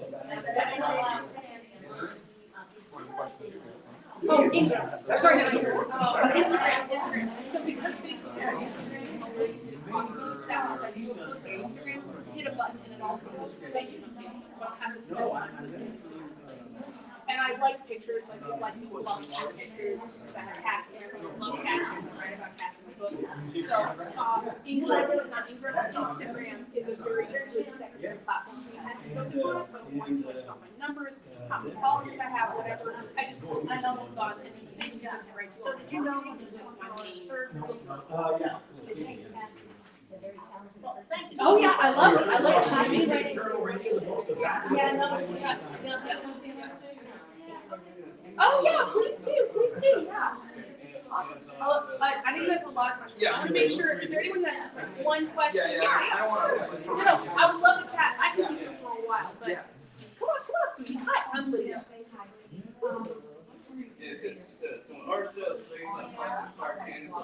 I did not. The reason I did this because my goal was always to do this professionally, meaning starting my own small business. I know people who get started with Wattpad, and that is wonderful. Yeah. A traditional publisher, not always, but often more reluctant publisher. Now, I know people who've gotten their books previously published after the movie Wattpad because they got so much attention on Wattpad. So it's possible, but that's like one thing that I was advised early on is never expect yourself to be the exception. So I didn't want to go on Wattpad and be like, oh, make it big on Wattpad. Probably not yet. So no, I never did Wattpad. But with my beta readers, I started with, people I knew. But as I grew and I got more books, I have a lot of dedicated readers who adore my books. And so they are people who, they're a wide range of backgrounds, wide range of opinions, and they know the series, and they know their style that they look for. And so I personally sent out a newsletter saying, hey, who wants to be a beta reader? I have a Google form where they can sign up, and then I pick people. And I get like, now, 150 people wanting to be a beta reader for each book. And I'm like, sorry, so I picked about 30 of those.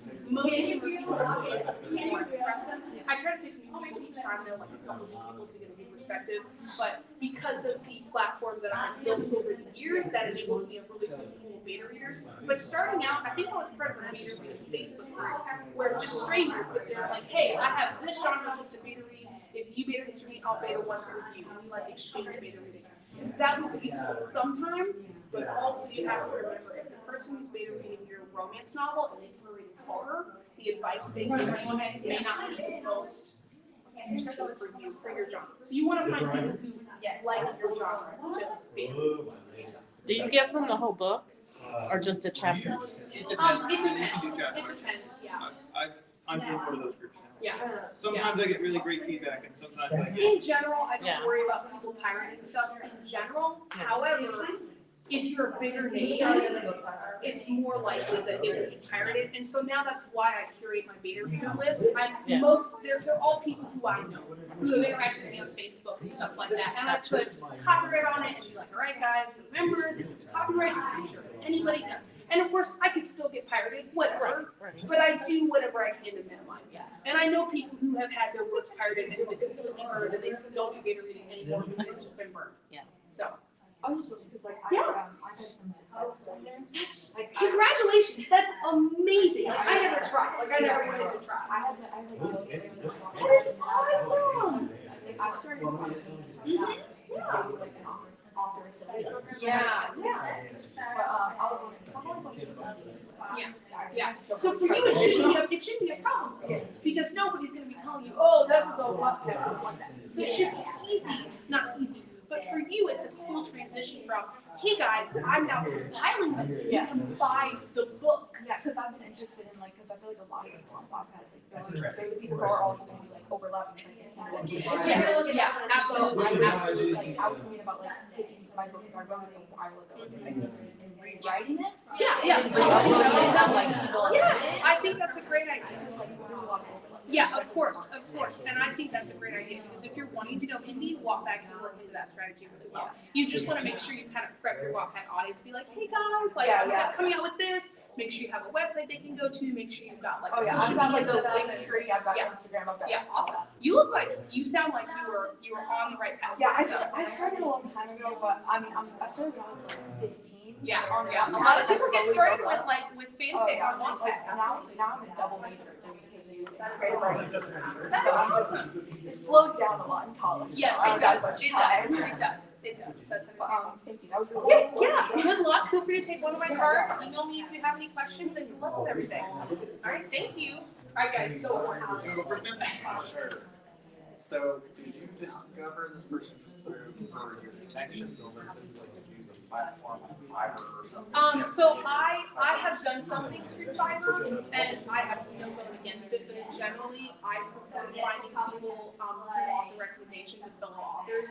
So what I did was I looked for books that were in a similar genre to me, and I looked at who was designing the covers. So I went and actually researched cover designers of fellow indie authors who had successful books in my genre, and that's how I found Molly Phipps. And so it was, and I had a big, I also, BookBub does blog posts where will have cover recommendations. If you go to BookBub and go to their resources, they have a big long list of recommended cover designers, and there's some really big names in there who are very well known for doing indie covers. And 15 years ago, that would have been like a black mark, but nowadays, indies are so big, like there are indies out there making millions of dollars because they know how to work the system and they know how to work well, and they write great books. So you can't stop them. They're gonna make millions. What do you like now? I don't mean you personally, but like the traditional publishing or whatever. And so now there are legitimate, many legitimate cover design businesses who just do cover design because there's a big market for it, and there's a lot of indies who are making decent livings doing this. So Molly Phipps does do covers for a lot of other people. Bye, and good luck with your kids' book and everything. Thank you. I don't do children's fiction is very different. Picture books are very different because you're marketing to the parents, not Well, the kids. you gave me such good advice, and I'm gonna have to sit over the advertising part of it, because I've been sending queries, and I'm like, wanting somebody else to read it. Well, so it is, I will say, it is much harder to self-publish children's books than it is to self-publish adult books, again, because you can't advertise to the children themselves. Yeah. So you would probably be doing a lot more events than I would ever do because you want to get to the kids. However, I have a friend of mine who does both YA and some children's books, and I bought her kids' book for my kids, and my kids adore it. It's like their favorite books. So I mean, the skills that you learn in self-publishing can be used to do anything. And you can't get, but for you, the big thing is going to be getting into schools, getting into libraries, building those personal connections. I take English. Okay, well, there you go. There you go. Like it's getting connected with those circles. Yeah. Because that's how you get to the kids, is getting your books into the system. So become good friends with your local librarian and all that good stuff. Yeah. Good luck, sweetie. Thank you. It's gonna be awesome, I'm sure. I need to drive us. Thank you. Just like reach out and just. Yeah, well, so she had a website. So I mean, she was a professional book, designer, and she had a website, and so I, sent her an email saying, hey, I've got, these books, and I'm looking for these sorts of covers. Do you have an opening? And she's like, yeah, I have an opening. Schedule, the cover. And I love Molly because she does what she does well. And so for me, what I was doing, I had all these websites. I had like 4 or 5. So I looked at the covers, and I'm like, how are they doing multiple genres? Are they focusing on one genre? There were some people who just focused on one genre. I'm like, well, I'm not interested in that because that's not the genre, right? Like there's some who just do romance covers. And that's a specific look. And this is not romance, this is urban fantasy. It has a romantic subplot, but that's different from being romance. And so I was looking for someone who had done covers in my genre. And Molly does covers for multiple genres, but she does a lot of YA. And this is not technically YA, it is clean adult that is appropriate for YA. But I wanted to bridge that gap a little bit. I wanted it to look appropriate for YA, but not look necessarily like a YA novel. These do better than former covers because my former covers look kind of middle grade. I do still have more people thinking it's YA than thinking it's adult, which I'm okay with because a lot of like 50 to 60% of YA readers are women over 45. So I mean, YA has a big readership for adults. But my goal was to have someone who was going to understand my marketing desire. And so we talked about who my target audience was and what I was looking for. And so she's like, well, hey, YA does a lot of silhouettes. Illustrations are often for either middle grade or epic fantasy has a lot of illustration. No, it's illustrated in a different style than middle grade would be. But a lot of epic fantasy covers, especially like this one is an illustrated cover. And that's science fiction. So a lot of like the traditional older school science fiction fantasy have illustrated covers, but it's a different style than like middle grade. She's like, well, YA has a lot of subjects. YA books often have a lot of more symbolism, not so much people. And so whereas like romance almost always has a picture of a person. So it's like she knew what I was looking for and she knew the cues of the genre. And so, I saw her examples on her website and liked it and contacted her and we got talking and it seemed like a great fit. She had very reasonable prices and so we did. And I've been using her for and I will use her for my entire series. And I will probably use her for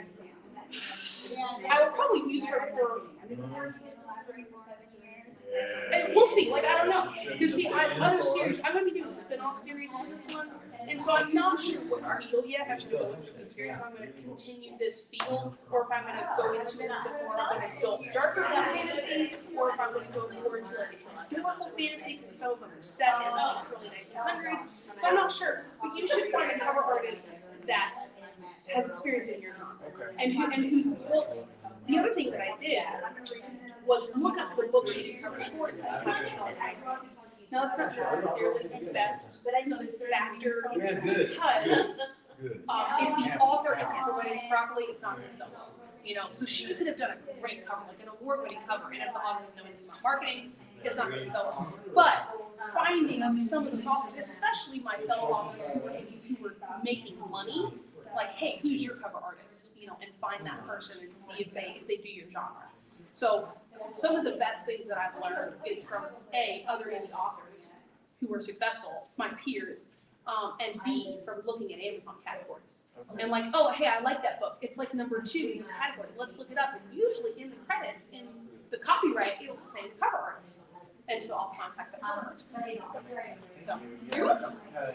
Until you do this, you don't know how you bridge that gap to contact. Yeah. I get it. And join Facebook groups. Like there's all sorts of cover artist Facebook groups that cater to indie authors. And like, hey, here's an and authors talking about, hey, I use this person and they're really great, or I use this person and they never respond to awful, never use them again. That resource sheet. Join 20 books for $50K. It is the most important resource for any indie author, and I'm not over exaggerating. You can ask all these questions you're asking, you can ask them there. Honestly, they've already been asked, so you shouldn't ask them because they get yelled at because they say, hey, people already asked this question, go read previous posts. So what you do is first, you search, you keyword search, and read previous posts, and if you can't find the answer you're looking for, then you ask the question. So, after you've read all their free resources. Good? Yeah. What's your name, sir? Brian. Brian, nice to meet you, Brian. Thanks for coming. I hope it's been helpful for people and, Yeah, oh, definitely. Like, we're both friends from college. Yeah. Oh, cool. You look familiar. I'm Nick. You're Nick. Yes. Nick, last name. Wagner. Yes, I know Nick Wagner. I don't remember where I met you, but that name is very familiar. I think I Do you do comic books or so fiction? I do fiction. Right now I'm doing, essentially, if Christopher wrote Dresden Files. Okay. That's kind of my goal. Yeah. But, so I live a lot of my life in China. My daughter's over there. Yeah. So how do you navigate some of the things like, markets and censorship for your readers overseas?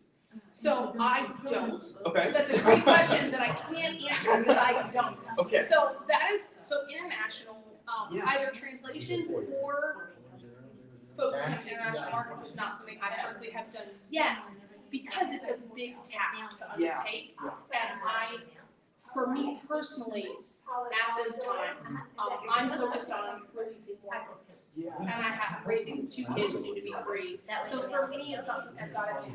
However, that is a great question to ask as a language group. Yeah. Search for an answer. Okay. I went to a talk by Craig Martell, who runs 20 books. Him and his wife runs their all international stuff. And so some of the things that she said about the China market is that they don't have the same copyright laws. Yeah. And so you have to be very careful who you work with and what the contract says. Yeah, I can do some stuff. And that it's generally not something you want to get into by yourself, meaning trying to do it yourself. Because the language barrier, because the difference in copyright laws, you don't have any, you generally want to work with someone who has experience in that.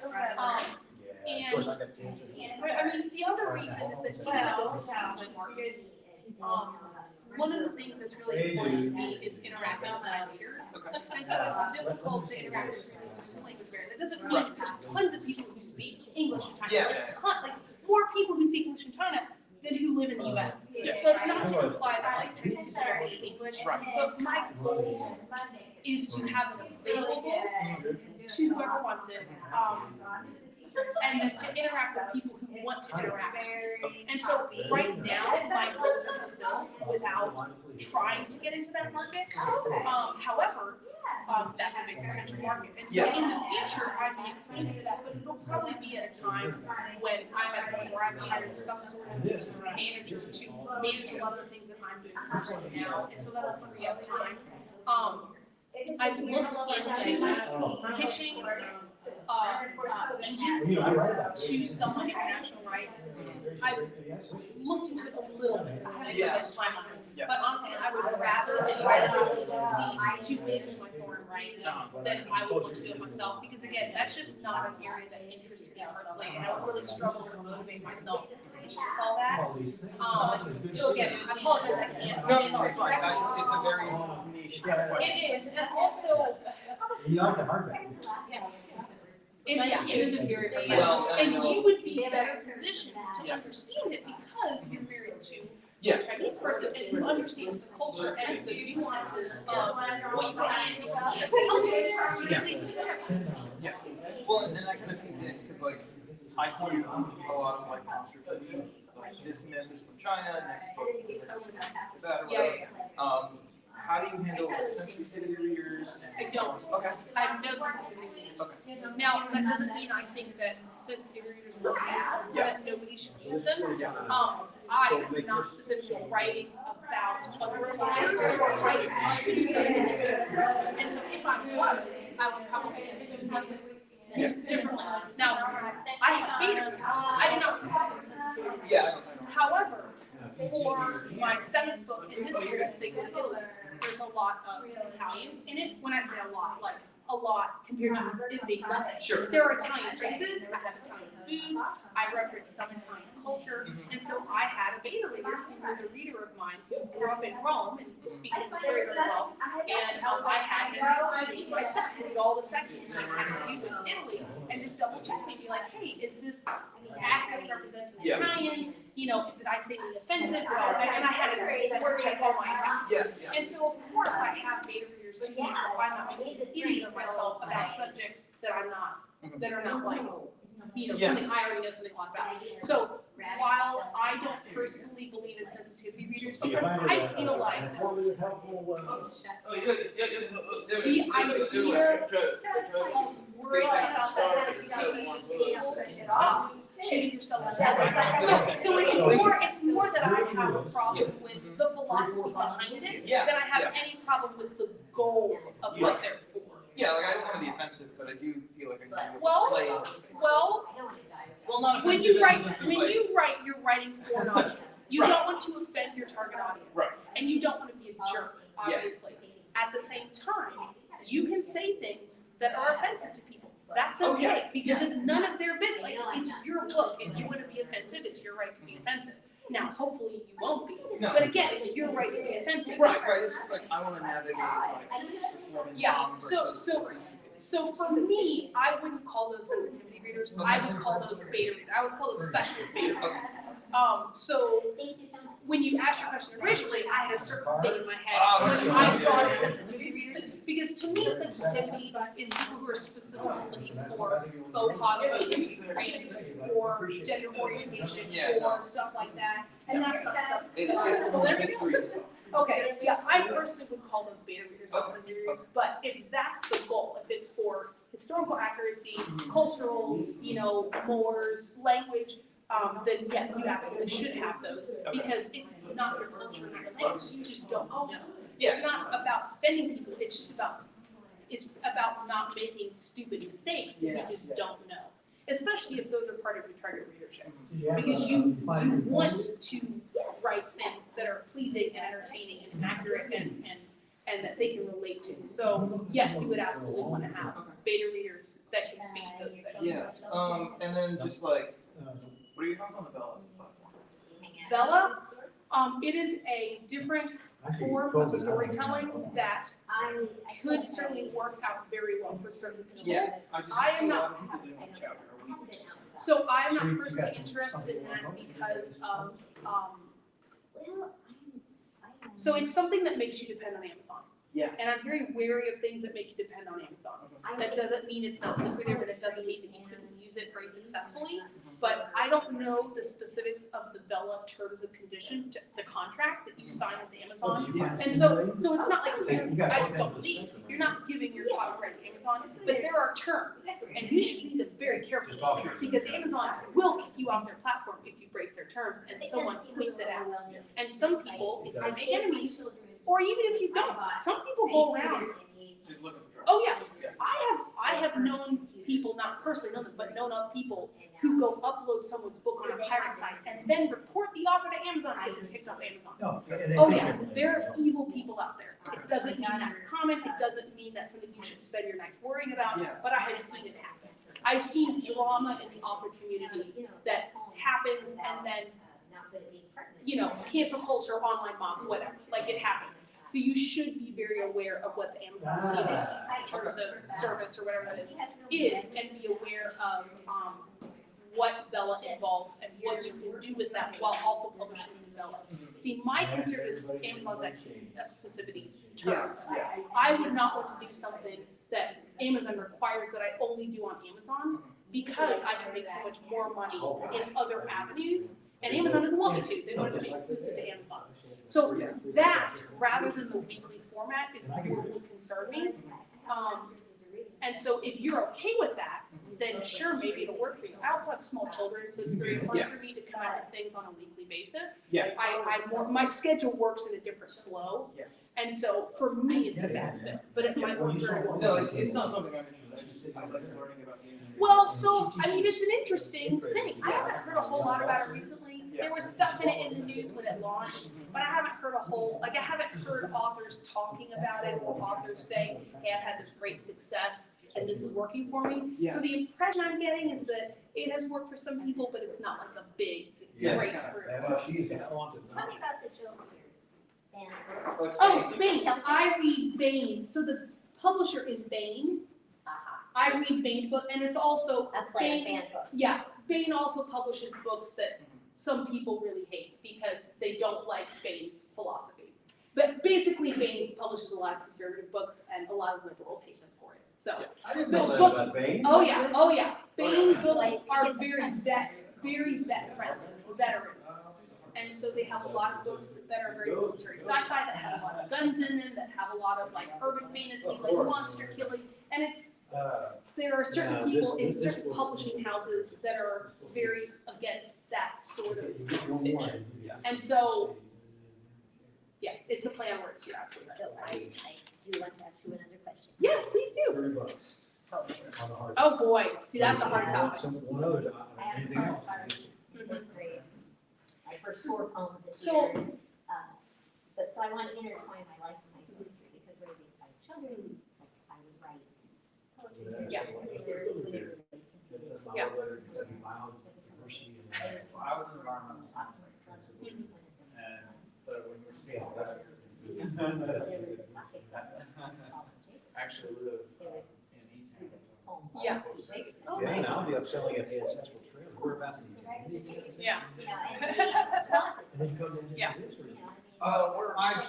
I'm stuck here until COVID blows over. And we're real fresh iron, right? Well, I'm glad to see you guys. Yeah, That's yeah, actually yeah, excellent. yeah. Well, I'll And have a so, shot. now in this age, I don't have Back on to that, yeah. but it's the calling after me. Yeah. Always So let's take everything that we talked about indie publishing in terms of a business mindset and frame it as that, a business mindset. And then you've got poetry over here. Poetry doesn't sell as well as fiction, obviously. It's a smaller market. It's a more niche market. And so you got to think about your goals. If your goal is to just get it out there, It is to interweave. Yeah, I feel like both of you all were telling your interests.